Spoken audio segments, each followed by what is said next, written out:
Hello there, I'm Tabletop Toby.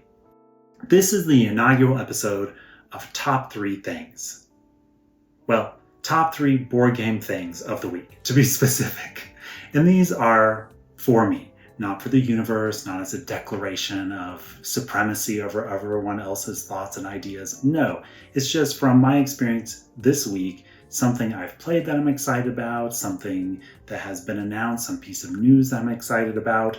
Maybe it's a Kickstarter campaign, or maybe it's a game that's just been announced, whether it's a Kickstarter or not. Maybe I've played an old game that I have a different take on, either positive or negative, or just, whatever that is this week that I'm excited about. As you can tell, I'm very excited about board games, and I like to share that. I would love to have a conversation. If you have any thoughts about what you're excited about or about the things that I'm talking about, please throw those in the comments below.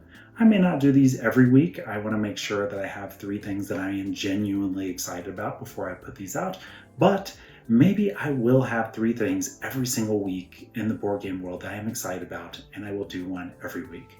That would mean every week is a great week. So I would love that, but we'll see. So if you like this content, please like and subscribe. It encourages me. It's very much appreciated. And always throw on those Klingon subtitles. That way, if there are thoughts, feedback, corrections that I have after the fact, I will throw those in there and you will be informed of those. And with that, let's get to number 1. And the first thing I'm excited about this week is SETI, Search for Extraterrestrial Intelligence. This is a game coming out from Czech Games Edition, and I didn't even know about this game until this week. I was on my way to my friends. We're working through Oswarn. We're on chapter, 9 of that. Really enjoying that.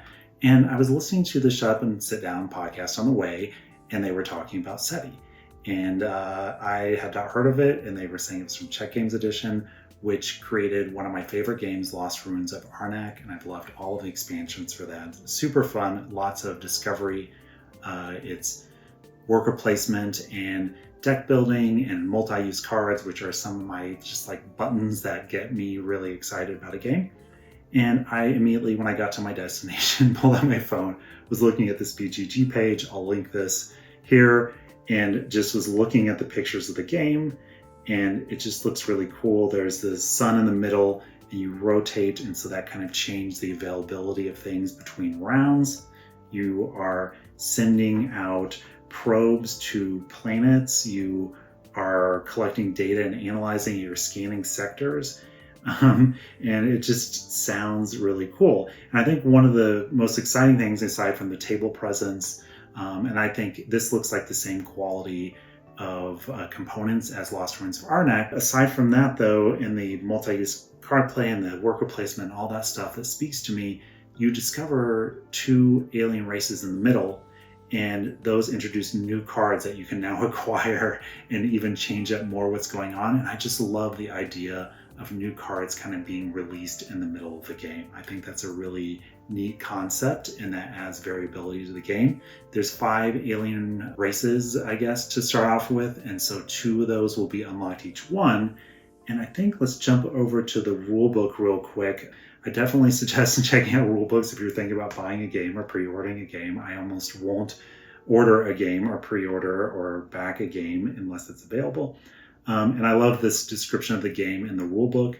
SETI is a game of exploration and ultimately discovery. You know alien life is out there, you just need to find it. Through judicious use of limited resource, you will launch probes, explore planets, listen to the stars, and advance the science of exobiology. Each player controls a space exploration agency, which will rely on real-world technology and techniques to unravel some of humanity's greatest mysteries. And the rulebook is set out very nicely, including how it walks you through the different options that are available. So at its heart, it's points, like all things, but you are doing these different actions to find the traces of the alien life that you will discover.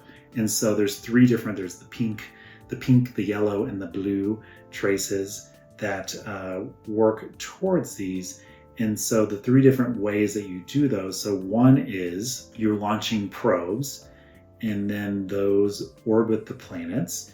and then you can take certain actions and convert those probes to landers, so you can actually land on the planet, and that's how you find the yellow traces.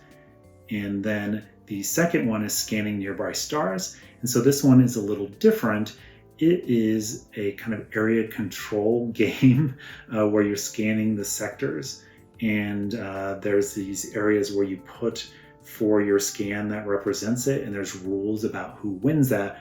Now, when it is completed, each of those little scan sector puzzles, everyone gets a reward, but the one who kind of won the rules of that area control game, they get a little bit of extra boost, and then that area is reset and it can happen again, which I think is interesting as well. And then you're also collecting data, and then on your personal board, so it's kind of a different mechanism.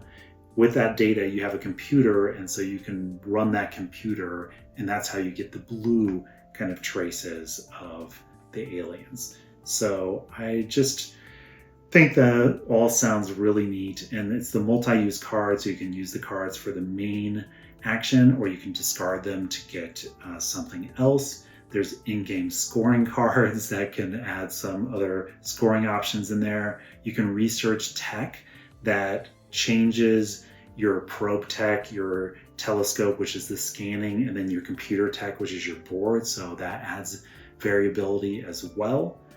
You can buy additional cards.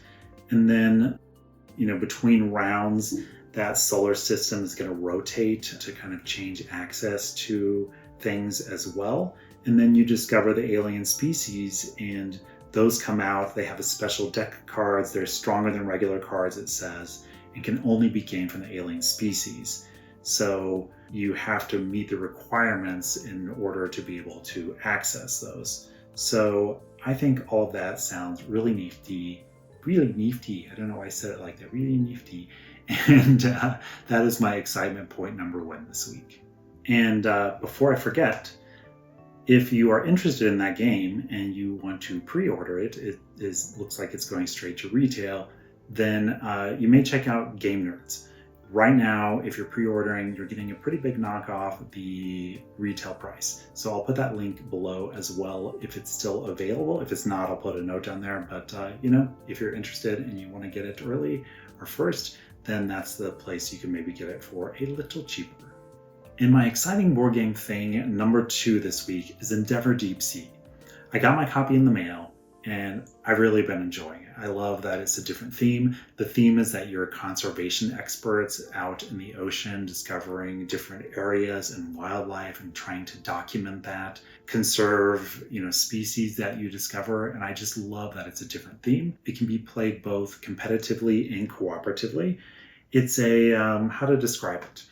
There are worker placement spots. So each board, there's different boards that you discover as you go along. You discover by doing sonar and discovering those new areas.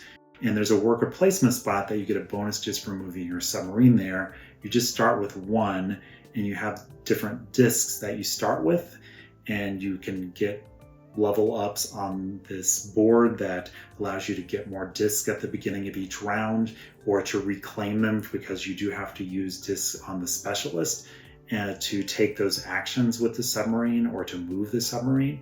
And it's one of those games where the first round you do like one thing and you're like, oh my gosh, how can I ever do anything in this game? And there's only 6 rounds, 7 if you're playing solo. But it's one of those games where as you get a specialist that you get to recruit each time that adds different actions that you can take or different combinations. You can level up those specialists. There's also an impact board that you can trigger, and if you get those impact tokens, you put those there, and those help you level up or get some of the resources and just do outright scoring on that board as well. And each of those is different. It's a scenario-based game, so each game has different goals that you're going for, so that kind of mixes up the game as well. So there's a lot of variety there, and the fact that you're having different starting setups for each of the scenarios, that you discover different randomized boards each time, all of that is so great, and I've really been enjoying the mechanics of this. That all being said, I've been playing the solo game, and which is the cooperative, just you get 1 extra round of solo, and it is very challenging. there are a certain number of goals you have to get. There are these bonus goals. You have to get like 4 of those for the normal level. But then you also have to score a certain number of points from certain sources. And it's very challenging. I have won 1 out of my, I think, 9 games. And I played that across a couple of different scenarios. And I have found people in BGG in the forums there's a couple of threads where people have been very challenged by this and are complaining and saying it's impossible. And I did win that once. Now the creator, one of the creators or one of the people involved in the creation of the game did finally chime into one of those and said, hey, we've just been kind of quiet because we want you all to figure it out and find those strategies. So I'm trying not to find those by just searching. I want to discover. I love discovering new games. That's why I kind of started this channel and exploring those. And I want to kind of discover those on my own. So hopefully I'll break through to the other side, because the creator said that, once you can consistently beat that base level of game, people then kind of blossom and, get a lot better at it. So hopefully I can discover those strategies. I feel like I'm in the zone, but then it doesn't always work out. But it is challenging, so be aware of that. Some people have suggested some house rules to make it easier to start off with, but I'm okay losing over and over again, as long as I eventually feel like I'm making progress. That all being said, I'm enjoying the mechanics a lot, and I am really excited to get this out for multiplayer. I think it's going to be a fantastic competitive multiplayer game. So can't wait to check that out in multiplayer. Hopefully I can do that in the next few weeks. And for all of those reasons, that is my exciting board game thing number 2 this week.